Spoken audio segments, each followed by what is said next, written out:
फडणवीस जी और श्री अजीत पवार जी का। मंच पर उपस्थित आप सभी विद्वजन, गणमान्य और विशिष्ट अतिथियों का हार्दिक वंदन और सादर अभिनंदन। अब हम रिजर्व बैंक गवर्नर से आग्रह करते हैं कि वे कृपया रिजर्व बैंक की ओर से माननीय प्रधानमंत्री महोदय को इस अविस्मरणीय क्षण की स्मृति स्वरूप एक स्मृति चिन्ह भेंट करें।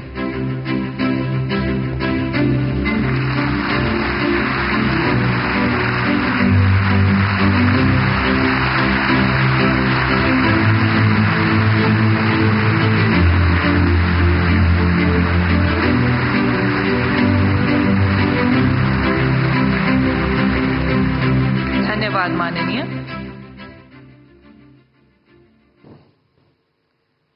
आज हम भारतीय रिजर्व बैंक के 9 दशकों की विलक्षण यात्रा के उत्सव को अविस्मरणीय बनाने हेतु यहाँ एकत्रित हुए हैं। आज हम भारतीय रिजर्व बैंक का ऐसा रूप देख रहे हैं जो अभूतपूर्व बदलाव के मंथन से गुजरा है।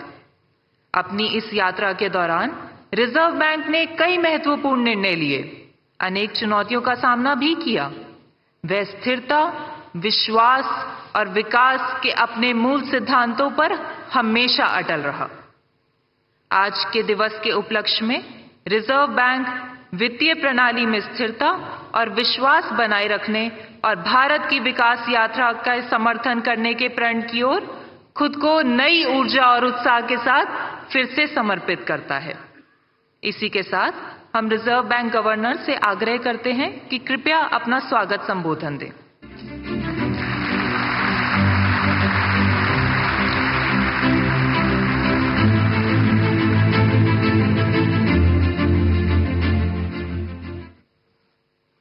Honorable Prime Minister, Honorable Governor of Maharashtra, Honorable Chief Minister Maharashtra, Honorable Finance Minister, Honorable Union Ministers of State for Finance, Honorable Deputy Chief Ministers of Maharashtra, distinguished invitees, media representatives, and my colleagues from the Reserve Bank, both past and present.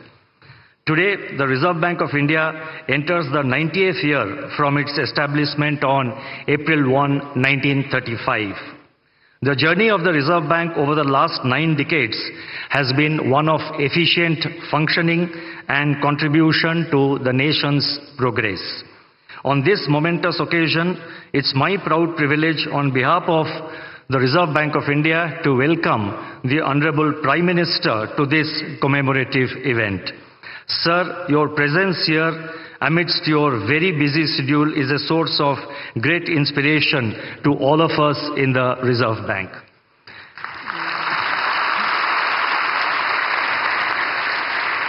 I also welcome the other dignitaries, the Governor Maharashtra, the Chief Minister Maharashtra, the Honorable Finance Minister, and other dignitaries on the dais to this event. Further, I welcome all distinguished dignitaries who are present here, all our invitees, and each one of you who has made it convenient to be here.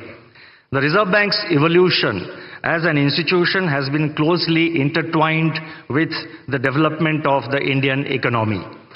From being a central bank primarily concerned with allocation of scarce resources during the planning period, the Reserve Bank has transitioned into being an enabler for the market economy. We are a full-service central bank with our functions spanning multiple dimensions. It has been our endeavor to promote the financial sector, promote a financial sector that is robust, resilient, and future-ready. The path-breaking structural reforms, such as the enactment of the Insolvency and Bankruptcy Code and the adoption of flexible inflation targeting in the recent years, have helped us to deal with the challenges in the banking system and the task of maintaining price stability more effectively. Given the rapid changes taking place in today's world, especially in the areas of technology, innovation, business practices, and growing complexities in the financial sector, the Reserve Bank is constantly evaluating the emerging trends and taking necessary policy measures to remain in sync with the changing times. Our effort is to anticipate situations and take proactive measures. The global turmoil arising from the COVID-19 pandemic and the ongoing geopolitical hostilities have tested the resilience of every economy in the world, including India. The well-calibrated and coordinated monetary and fiscal policies adopted in our country went a long way in shielding our economy from these shocks and helped us to emerge even stronger than before. It's a matter of satisfaction that today our GDP growth is robust, inflation is moderating, the financial sector is stable, the external sector remains resilient, and the forex reserves are at an all-time high. Over the years, the Reserve Bank has emerged as a symbol of stability, resilience, and commitment to the welfare of our citizens. This has been possible due to the contributions made by generations of the team RBI. As we move towards RBI at 100, the Reserve Bank remains focused on ensuring a stable and strong financial system that would act as a bedrock for our country's economic progress. With these words, let me once again welcome the Honorable Prime Minister and the other dignitaries present in the dais and each one of you who is present here in the audience to this commemorative event of 90 years of the Reserve Bank. Thank you. Namaskar.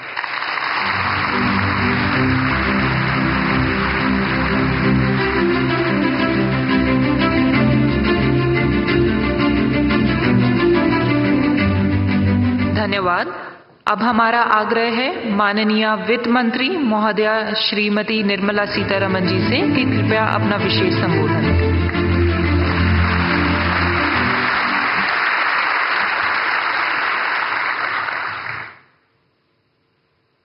Respected Prime Minister, Honorable Governor of Maharashtra, Chief Minister of Maharashtra, my colleagues in the Council of Ministers, Deputy Chief Ministers of Maharashtra, Governor Reserve Bank, all invited dignitaries, media, I'm here on a very happy occasion when today we mark the 90th anniversary of Reserve Bank of India. RBI, the Central Bank of India, has actually had a remarkable checkered history.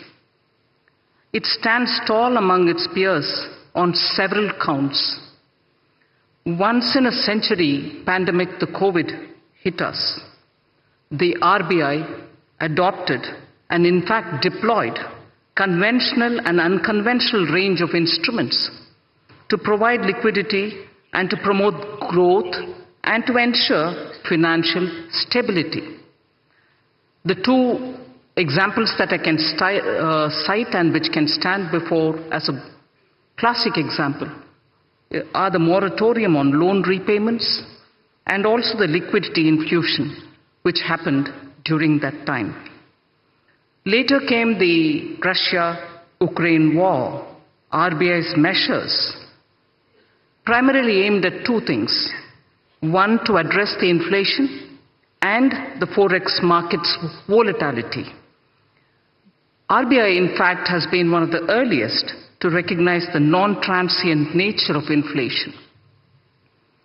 One of the few central banks, if I may say so, to front-load policy rate hikes in particular. Forex reserve management is also something on which we have this opportune moment to recall the work done by the RBI. Building up reserves, including foreign exchange interventions. In the past few years, India's capacity to manage and also to take care of external imbalances and uncertainties have significantly improved purely because of the professional management of the RBI. Rupee has exhibited lower volatility, and orderly movements is what we notice of the rupee, and they are in relative terms to the rest of its peers. Managing India's banks is something which I'll recall at this time. A decade ago, balance sheet problem, today is a balance sheet advantage, and that advantage accrues to our economy. Collaborative effort of the Government of India and RBI, the asset quality management, prompt corrective action framework are all great functions well carried out by our true regulator of the banks, Reserve Bank of India. Fiscal and monetary policy coordination, as always, the Government of India is one of the governments, like very many others, and RBI manages its debt, which is very important for government. Inflation management, despite monetary tightening pressures and the measures which have been taken for monetary tightening, has stabilized the G-Sec yields, which is very important for the economy. The stability in G-Sec markets has contributed to overall financial market resilience and investor confidence in the Indian economy. Lastly, the Bank of International Settlements, BIS, has mentioned significant role played by RBI in a very unconventional point. RBI's role in anchoring inflation expectations using communication policy is significant, is what the BIS has said. And I am sure not one in this audience would disagree with that. Apart from forward guidance, it was used for explaining the rationale. The policy of communication management has been used for explaining the rationale for the measures taken by the RBI. Thus, in the economy, confidence was built, and then optimism, if I can say so, optimism has been held up even during pandemic, held high and never let down. So optimism building is a very beautiful function which the RBI during crisis time has handled, because it adopted this unconventional instrument of communication with the people. And final word, institutional integrity is something which I would credit the RBI, and among very many central banks, India's RBI, for its institutional credibility, needs a big applause in the 90th anniversary. Thank you very much.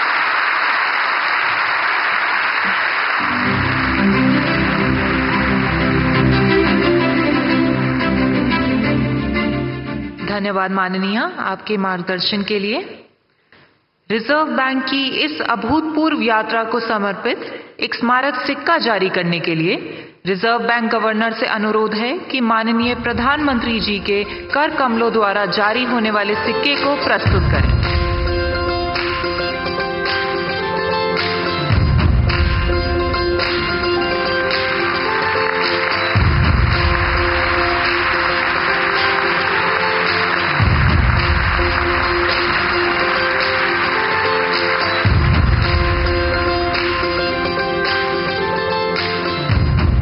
बहुत धन्यवाद माननीय। आज हम एक ऐसे ऐतिहासिक क्षण के साक्षी बन रहे हैं जहां हम भारतीय रिजर्व बैंक के 9 दशकों की यात्रा को मना रहे हैं, जिसमें रिजर्व बैंक ने कई नई कार्य प्रणालियों की शुरुआत की और कई पुराने कार्यों में नवीनता लाई है। आइए देखते हैं इस यात्रा को दर्शाते हुए एक लघु फिल्म।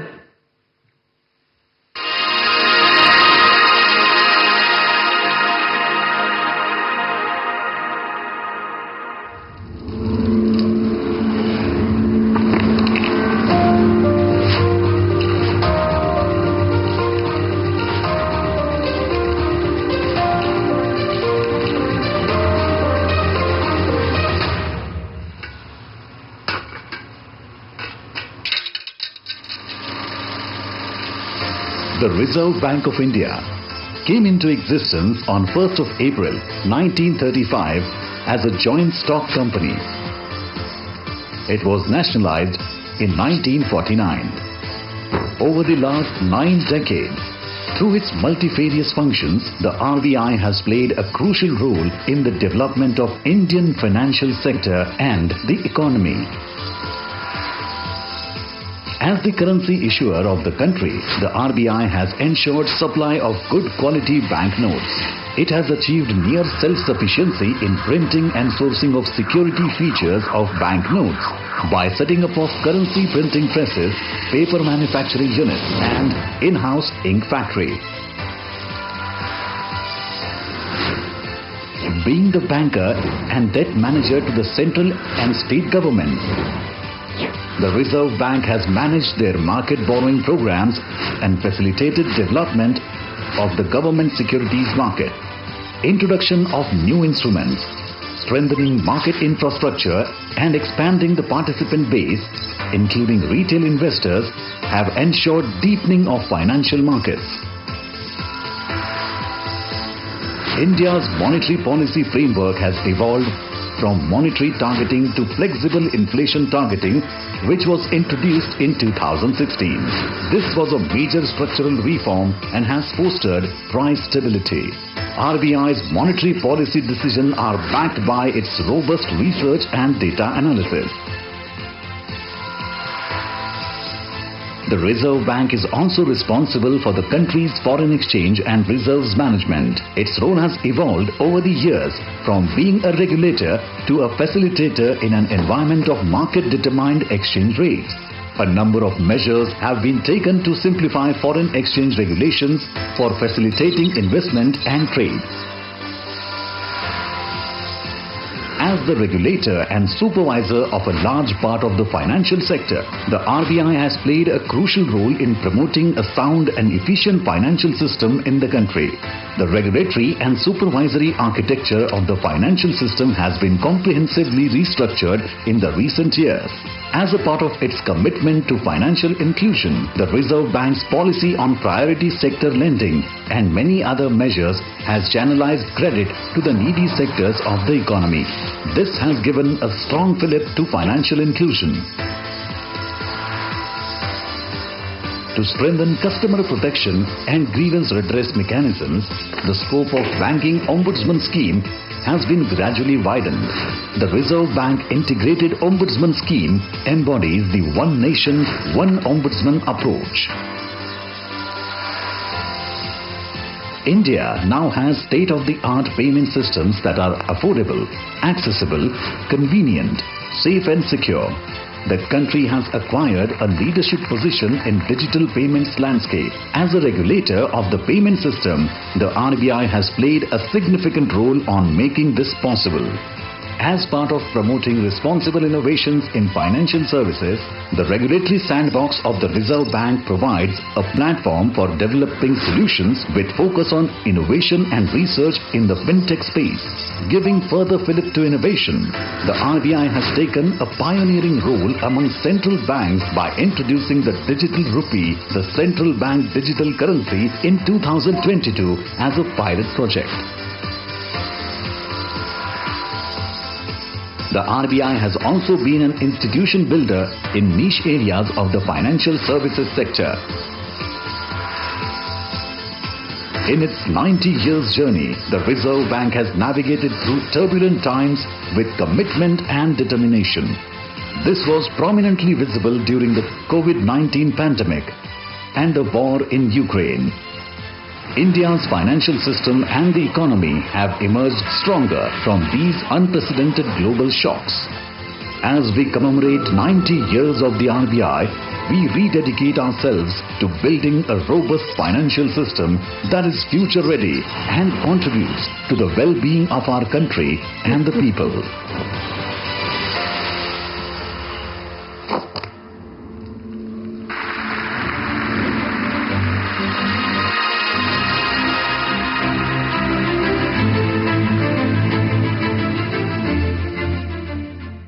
अब हम माननीय प्रधानमंत्री जी से निवेदन करते हैं कि कृपया इस सम्मेलन को संबोधित करें, हमें प्रेरणा दें, हमारा मार्गदर्शन करें।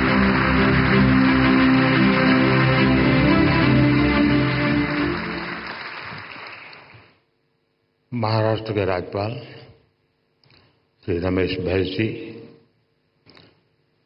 मुख्यमंत्री श्रीमान एकनाथ शिंदे जी, मंत्रिमंडल के मेरे सहयोगी निर्मला सीतारामन जी, भागवत कराड़ जी, पंकज चौधरी जी, महाराष्ट्र सरकार के उप मुख्यमंत्री देवेंद्र जी अजीत जी, रिजर्व बैंक के governor Shaktikanta Das ji, reserve bank of India के अधिकारी, अन्य महानुभाव, देवी और सज्जनों, आज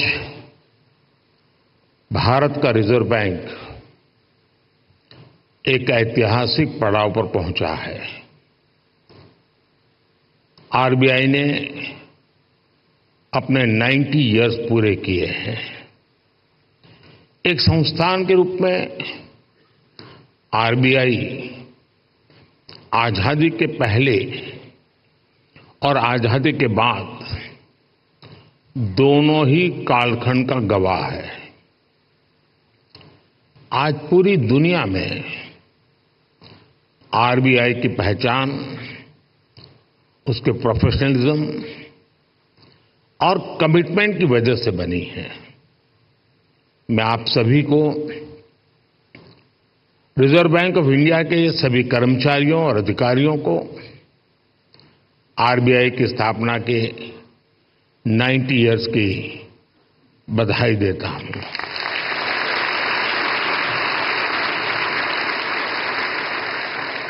और इस समय जो लोग आरबीआई से जुड़े हैं उन्हें मैं बहुत सौभाग्यशाली मानता हूं। आज आप जो नीतियां बनाएंगे, जो काम करेंगे, उनसे आरबीआई के अगले दशक की दिशा तय होगी। ये दशक इस संस्थान को उसके शताब्दी वर्ष तक ले जाने वाला दशक है और ये दशक विकसित भारत की संकल्प यात्रा के लिए भी उतना ही अहम है।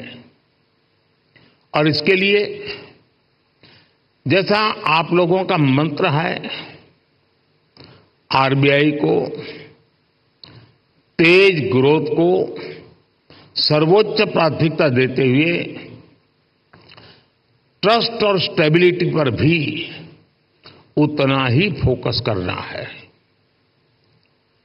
मैं आरबीआई को उसके लक्ष्यों और संकल्पों के लिए भी शुभकामनाएं देता हूं।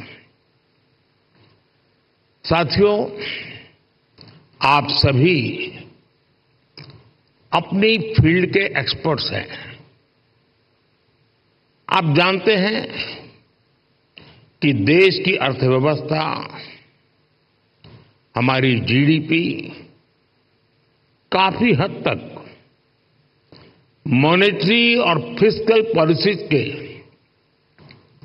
कोऑर्डिनेशन पर निर्भर करती है। मुझे याद है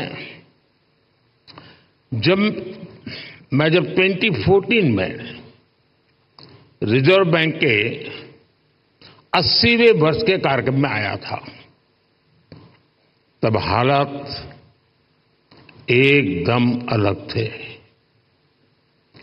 भारत का पूरा बैंकिंग सेक्टर समस्याओं और चुनौतियों से जूझ रहा था। एनपीए को लेकर, भारत के बैंकिंग सिस्टम की स्टेबिलिटी और उसके भविष्य को लेकर हर कोई आशंका से भरा हुआ था। हालात इतनी खराब थी कि पब्लिक सेक्टर बैंक्स देश की आर्थिक प्रगति को जरूरी गति नहीं दे पा रहे थे। हम सभी ने वहां से शुरुआत की और आज देखिए, आज भारत के बैंकिंग सिस्टम को दुनिया में एक स्ट्रांग और सस्टेनेबल सिस्टम माना जा रहा है।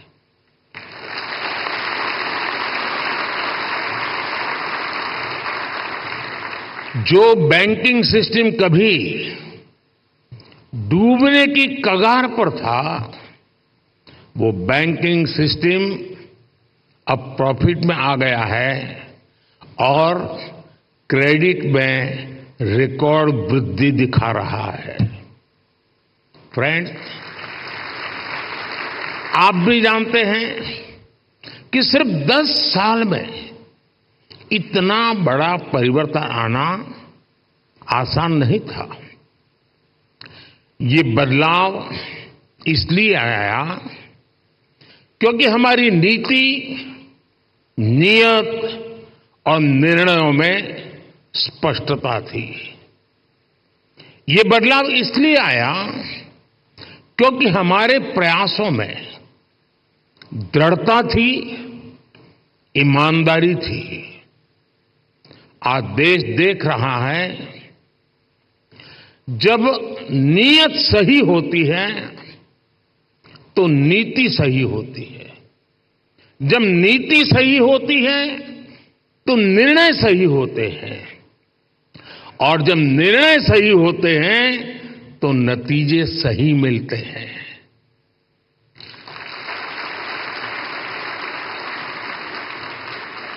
इन शॉर्ट, मैं यही कहना चाहता हूं, नीयत सही तो नतीजे सही।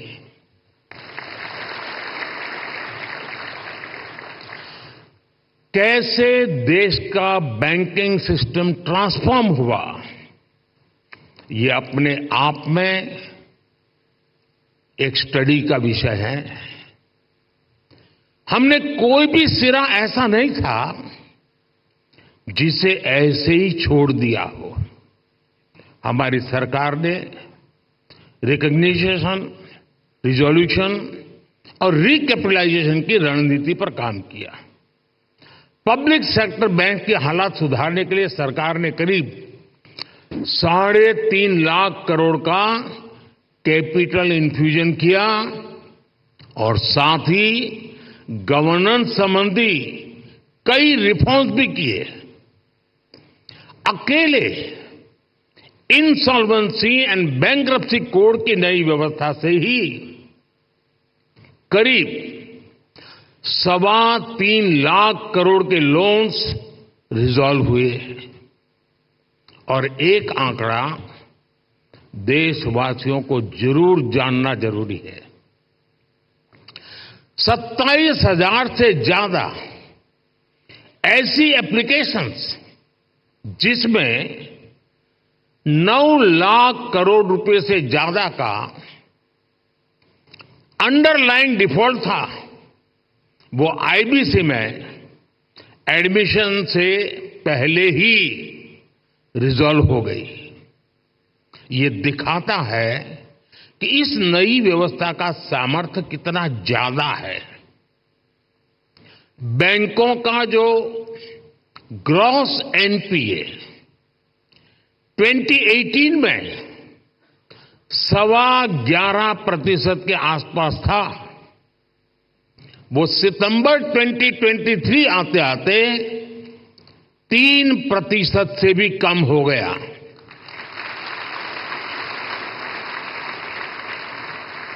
आज ट्विन बैलेंस शीट की समस्या अतीत का हिस्सा हो चुकी है। आज बैंक की क्रेडिट ग्रोथ 15% तक हो गई है और मैं इन सभी उपलब्धियों में आरबीआई की सहभागीदारी और प्रयासों की भी बहुत बड़ी भूमिका रही है और वो बधाई के पात्र हैं।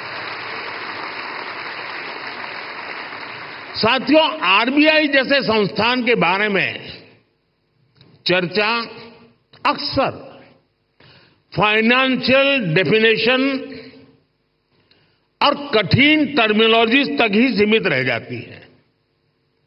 आपका कार्य जितना जटिल है, उसमें यह स्वाभाविक भी है, लेकिन आप जो काम करते हैं उससे देश के सामान्य मानव का जीवन सीधे तौर पर प्रभावित होता है। बीते 10 वर्षों में हमने सेंट्रल बैंक, बैंकिंग सिस्टम और अंतिम पायदान पर खड़े व्यक्ति के बीच इस कनेक्ट को हाईलाइट किया है। गरीबों का फाइनेंशियल इंक्लूजन आज इसका बहुत बड़ा उदाहरण है। आज देश में 52 करोड़ जनधन खाते हैं। इनमें भी 55% से ज्यादा खाते महिलाओं के नाम पर है।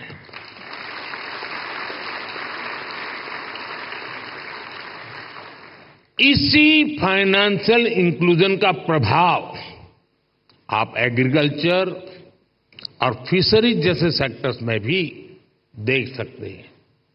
आज 7 करोड़ से ज्यादा फार्मर्स, फिशरमैन और पशुपालक के पास किसान क्रेडिट कार्ड्स हैं। इससे हमारी रूरल इकोनॉमी को एक बहुत बड़ा पुश मिला है। कोऑपरेटिव सेक्टर को भी पिछले 10 वर्षों में बड़ा बूस्ट मिला है। सहकारिता में कोऑपरेटिव बैंक की एक बहुत बड़ी भूमिका होती है और ये रिजर्व बैंक के रेगुलेशन और सुपरविजन का एक महत्वपूर्ण क्षेत्र भी है। यूपीआई आज एक ग्लोबली रिकॉग्नाइज्ड प्लेटफॉर्म बन चुका है। इस पर हर महीने 1200 करोड़ से ज्यादा ट्रांजैक्शन हो रहे हैं। अभी आप लोग सेंट्रल बैंक डिजिटल करेंसी पर भी काम कर रहे हैं। यानी पिछले 10 वर्षों में हुए ट्रांसफॉर्मेशन की एक तस्वीर ये भी है। एक दशक के भीतर ही हम पूरी तरह से एक नई बैंकिंग व्यवस्था, एक नई अर्थव्यवस्था और नए करेंसी एक्सपीरियंस में प्रवेश कर चुके हैं। और जैसा मैंने पहले कहा है, पिछले 10 साल में जो हुआ वो तो सिर्फ ट्रेलर है।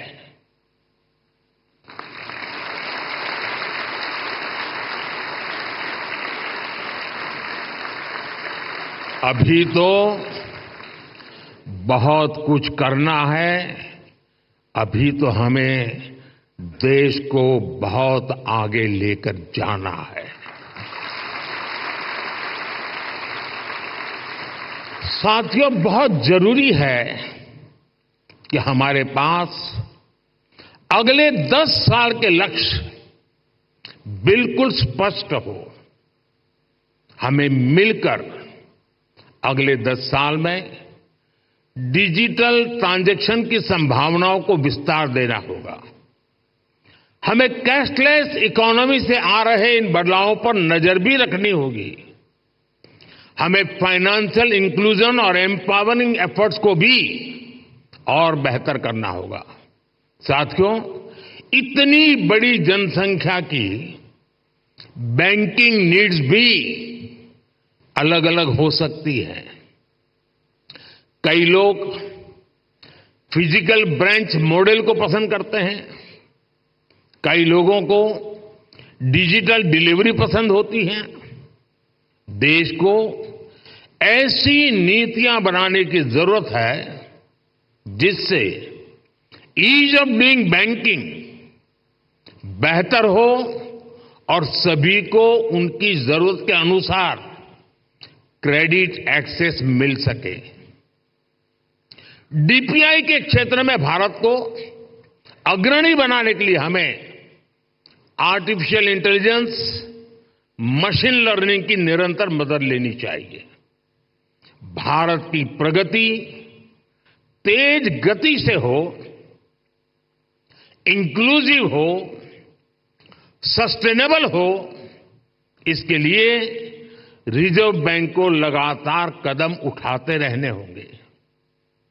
एक रेगुलेटर के तौर पर आरबीआई ने बैंकिंग सेक्टर में रूल बेस्ड डिसिप्लिन और फाइनेंशियली प्रूडेंशियल प्रैक्टिसेस को सुनिश्चित कराया है, लेकिन इसके साथ ही ये भी आवश्यक है कि आरबीआई विभिन्न सेक्टर्स की भविष्य की जरूरतों का आकलन करते हुए अभी से तैयारी करे, बैंकों को प्रोत्साहित करे, प्रोएक्टिव कदम उठाए।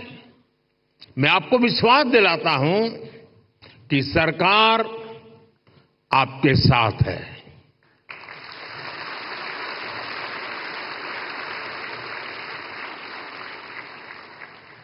आपको याद होगा 10 साल पहले डबल डिजिट की महंगाई से निपटने का रिफ्लेक्शन तब की फाइनेंशियल पॉलिसीज में नहीं दिखता था।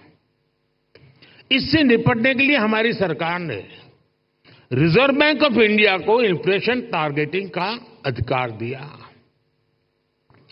मॉनेटरी पॉलिसी कमेटी ने इस मैंडेट पर बहुत अच्छे ढंग से काम भी किया। साथ ही साथ सरकार ने एक्टिव प्राइस मॉनिटरिंग और फिस्कल कंसोलिडेशन, इसके भी कदम उठाए। इसलिए कोरोना संकट हो, अलग अलग देशों में युद्ध की स्थिति हो, तनाव हो, भारत में इन्फ्लेशन मॉडरेट लेवल पर ही रही।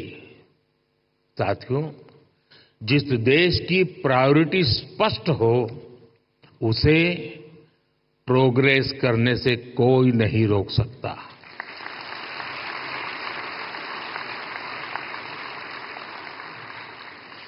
हमने कोरोना के दौरान फाइनेंशियल प्रूडेंस की चिंता भी की और सामान्य नागरिक के जीवन को भी सर्वोच्च प्राथमिकता दी। यही वजह है कि भारत का गरीब, भारत का मिडिल क्लास उस आपदा से उबरकर अब अर्थव्यवस्था को गति दे रहा है। दुनिया के बड़े बड़े देश जहां अभी तक उस झटके से उबरने की कोशिश कर रहे हैं, वहीं इंडियन इकोनॉमी नए रिकॉर्ड बना रही है।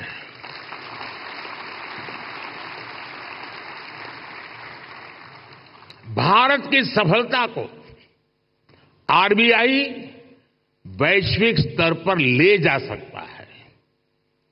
इन्फ्लेशन कंट्रोल और ग्रोथ में एक बैलेंस बनाना किसी भी डेवलपिंग कंट्री की बहुत यूनिक जरूरत होती है। इससे निपटने के लिए कौन कौन से मॉनेटरी टूल्स हो सकते हैं, इसके बारे में सोचना बहुत आवश्यक है। आरबीआई इसके लिए एक मॉडल बनकर ग्लोबल लीडरशिप की भूमिका निभा सकता है। और ये बात मैं 10 साल के अनुभव के बाद कहता हूं, और ये बात दुनिया को निकट से जानने समझने के बाद कह रहा हूं। और इससे पूरे ग्लोबल साउथ को बहुत बड़ी मदद मिल सकती है। फ्रेंड्स, अगले 10 साल के टारगेट तो तय करते हुए हमें एक बात और ध्यान रखनी है, वो है भारत के युवाओं की एस्पिरेशंस। भारत आज दुनिया के सबसे युवा देशों में से एक है। इस युवा एस्पिरेशंस को पूरा करने में आरबीआई का अहम रोल है। बीते 10 साल में सरकार की पॉलिसीज की वजह से नए नए सेक्टर्स बने हैं। इन सेक्टर्स में देश के युवाओं को नए अवसर मिल रहे हैं। आप देखिए, आज ग्रीन एनर्जी जैसे उभरते हुए क्षेत्रों का विस्तार हो रहा है। सरकार सोलर एनर्जी और ग्रीन हाइड्रोजन जैसे सेक्टर्स को प्रमोट कर रही है। आज देश में इथेनॉल ब्लेंडिंग को लगातार बढ़ाया गया है। डिजिटल टेक्नोलॉजी में आज भारत एक प्राइम प्लेयर बनकर उभरा है। हमने स्वदेशी 5G टेक्नोलॉजी पर काम किया है। डिफेंस सेक्टर हम बड़े एक्सपोर्टर की भूमिका में आ रहे हैं। एमएसएमई पूरी भारतीय अर्थव्यवस्था और मैन्युफैक्चरिंग सेक्टर की बैकबोन जैसे हैं। ऐसे सारे सेक्टर्स में अलग अलग तरीके के कर्ज की जरूरत होती है। कोरोना के समय हमने एमएसएमई सेक्टर के लिए जो क्रेडिट गारंटी स्कीम बनाई, उसने इस सेक्टर को बहुत बड़ी शक्ति दी थी।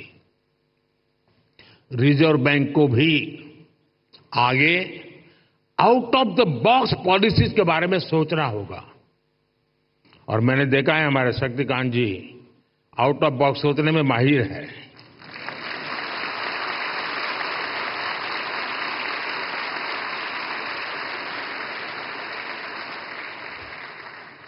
और मुझे खुशी है कि सबसे ज्यादा तालियां इस बात पर पड़ी।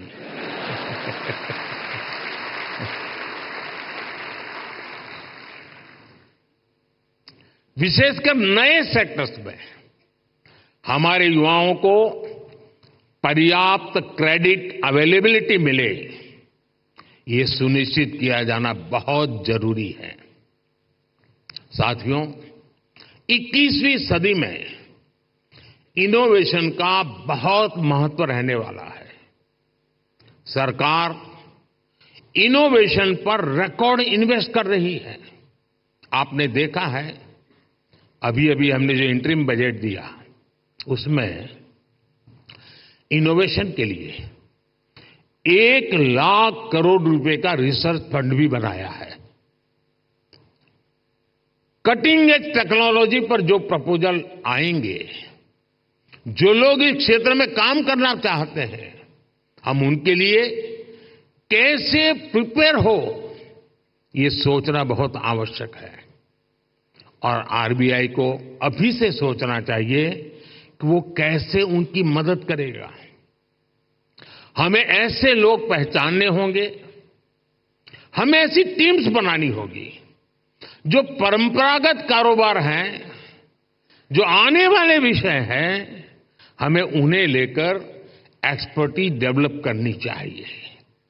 इसी तरह स्पेस सेक्टर ओपन हो रहा है। इसमें नए नए स्टार्टअप्स आ रहे हैं, तो उनको क्रेडिट के लिए किस तरह का सपोर्ट चाहिए, ये हमें देखना होगा। इसी तरह भारत में एक सबसे बड़ा क्षेत्र नया पूरी ताकत के साथ आ रहा है, वो है टूरिज्म सेक्टर। टूरिज्म सेक्टर भी बढ़ रहा है और पूरी दुनिया भारत आना चाहती है, भारत देखना चाहती है, भारत समझना चाहती है। अभी कहीं मैंने पढ़ा था, जो ये टूरिज्म के एक्सपर्ट होते हैं, उनका कहा है कि आने वाले वर्षों में रिलीजियस टूरिज्म में दुनिया का सबसे बड़ा कैपिटल अयोध्या बनने वाला है।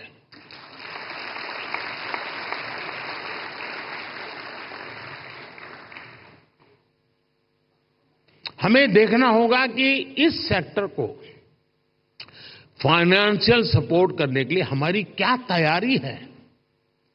जो देश में नए नए सेक्टर्स बन रहे हैं, हमें उनमें अभी से एक्सपर्टीज डेवलप करनी चाहिए और उनको हम कैसे सपोर्ट करेंगे, इस पर भी पहले से मंथन होना चाहिए। अभी 100 दिन मैं चुनाव में बिजी हूं, तो आपके पास भरपूर समय है। आप सोच के रखिए, क्योंकि शपथ लेने के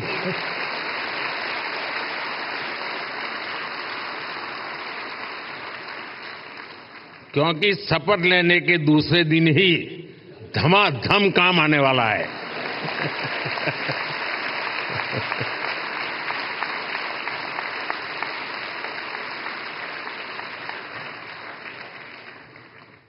साथियों, हम लोगों ने फाइनेंशियल इंक्लूजन पर बहुत काम किया है, डिजिटल पेमेंट पर बहुत काम किया है।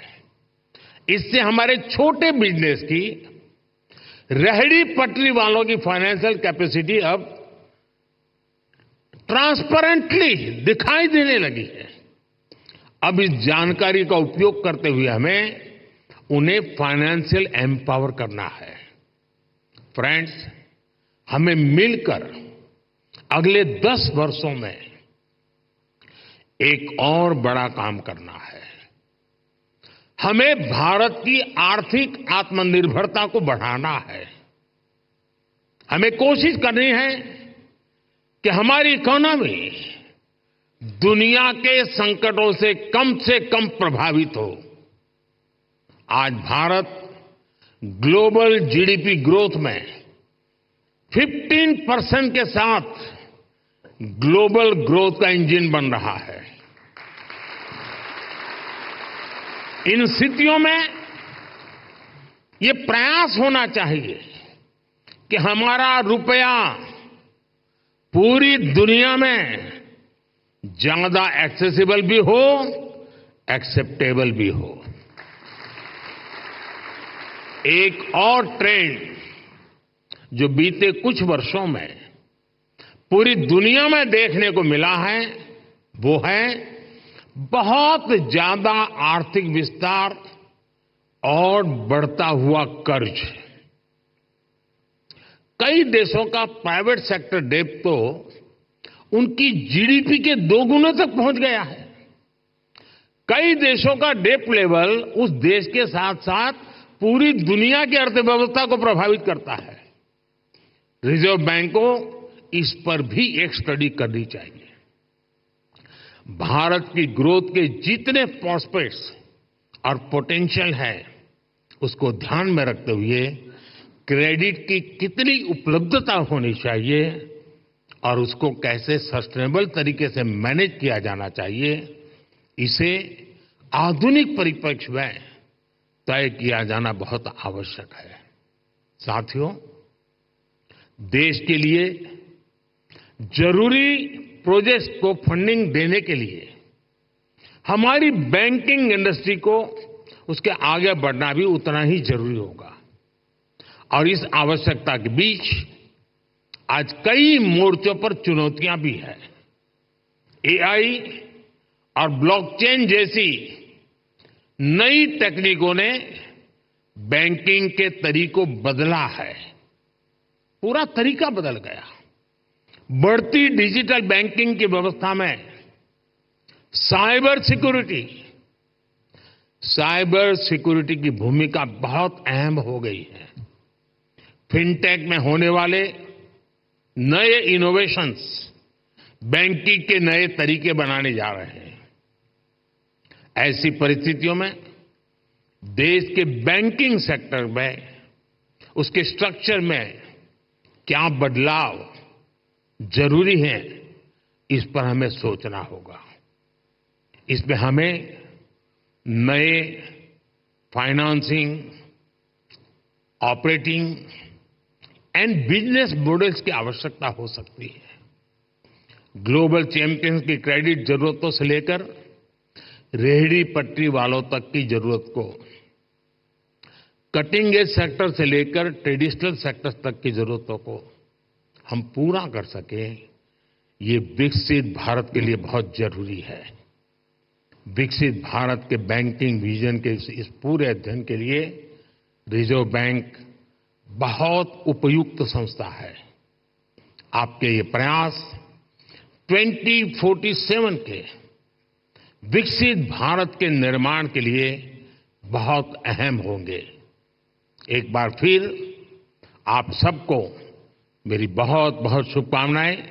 धन्यवाद।